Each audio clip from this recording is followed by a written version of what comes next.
Min reaktion på det amerikanske besøg er flere ting. Så kan det her ikke ses uafhængigt af de udsagn og de meldinger, vi har hørt fra amerikansk side her rigtig startende i januar måned og frem til nu.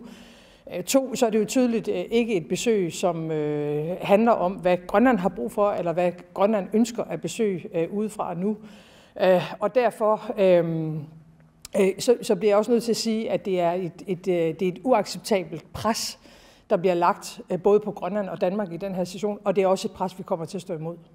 Præsident Trump er seriøs, og han er alvorlig. Han ønsker Grønland, og derfor kan det ikke ses uafhængigt af noget som helst andet. Og derfor er det selvfølgelig, ligegyldigt hvordan vi vender og drejer det, et helt uacceptabelt pres, både på Grønland og de grønlandske politikere og den grønlandske befolkning, men det er det også på Danmark og dermed hele kongeriget.